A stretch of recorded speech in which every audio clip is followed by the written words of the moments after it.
I'm not real sure how well this is going to come through in the video. I just figured I would take a few shots in here of some things that I would have done different that I was talking about. So some of these are fine. A lot of these I bought in a kit that were already wires. So I just stuck the wires into the ends, which probably saved me, you know, hours worth of putting the crimping the ends on the wires. But these are awful long, and once you put the circuit board in there, there's not tons of room. It's hard to kind of visualize whenever you don't have it built, but I mean, you can probably, hopefully it's getting in the camera, you can see like there's not much room. The main thing, so less wire length would be one thing I would want to do. I hot glued these because the rotary encoder that just kind of fell off of that. So that's one thing that I did that helped, because those kept falling off, so I hot glued them so they would stay on there. Another thing that I had to do for one set that I wish I would have done for the whole thing,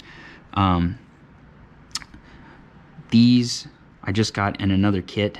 These are Dayton type connectors, I believe. It's been a minute since I've thought about what the connectors are called.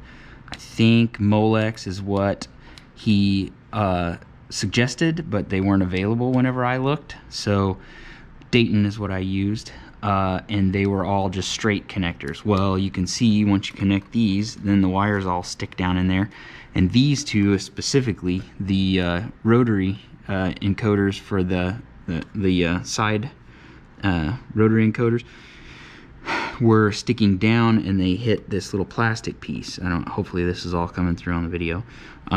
So I tried and moved stuff around, but it just was not working. So I got 90-degree connectors and soldered those on instead, and that saved me a lot of time. So I think if I was to do this again, and you can kind of see it's really set up on the circuit board, you're supposed to have the 90-degree connectors. I just didn't. 90-degree connectors will help save you a lot of headache down the road. So those are the two big things, is less wiring and 90-degree connectors. The rest of it, so it depends from there. Some other things that I would do differently. On the plans there is a QR adapter, but originally he used this wheel with a Fanatec hub.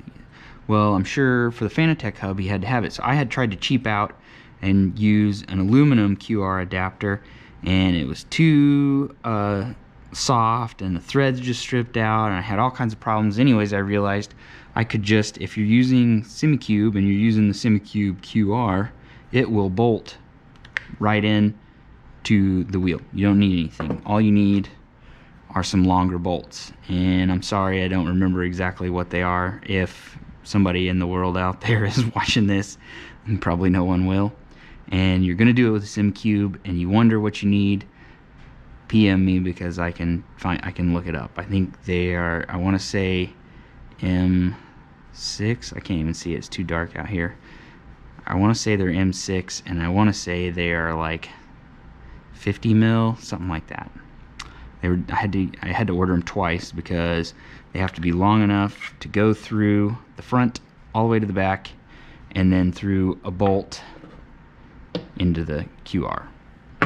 So that was one thing that I found, and my wheel was so much more sturdy after that, and not using the aluminum QR adapter. Now if you're making a QR adapter out of carbon fiber, no big deal, but that didn't come in with the French sim racer kit that I bought.